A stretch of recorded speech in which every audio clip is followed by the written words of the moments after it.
This is my Divine Principle book, and today we are going to move on freedom and the human fall. Section 5.1 is freedom and the human fall, but we're going to break that up in 3 pieces, and the first section is this. Freedom does not exist outside of the principle. Now, when I first heard that, I thought, well, the principle is like bars or a jail or a prison. But when I learned the reality of the dynamic of freedom, it became clear. There is no freedom outside of the principle. In other words, our entire existence is dependent upon an original purpose. If we don't fulfill our own purpose, we cease to be who we are. So whatever we become after that isn't even really us. It's completely unprincipled. And when we can feel our original mandates bubbling up from within, but we're not living that way, it just torments us and it doesn't make us feel free in the first place.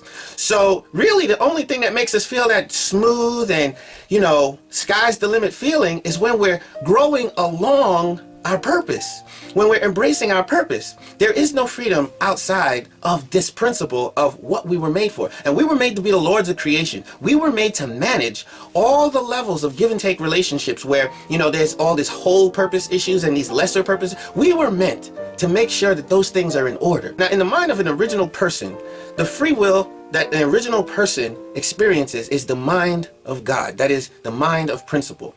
And it causes us to care about these relationships that we're supposed to manage as the Lord of creation. But if we experience that kind of free will and free potential and we don't act to actually keep the cosmos in order, then we feel disconnected, and it's a different type of bondage then, so it's almost like we're compelled by the goodness within us and by our creation to actually be these awesome lords of creation and to maintain the principle, because that's what actually makes us feel good. It makes us feel like we're taking care of things and we can feel the beauty of our own actions. But there is no freedom without that action. In other words, if we don't do the good outlined in the principle, we don't feel very free, ultimately.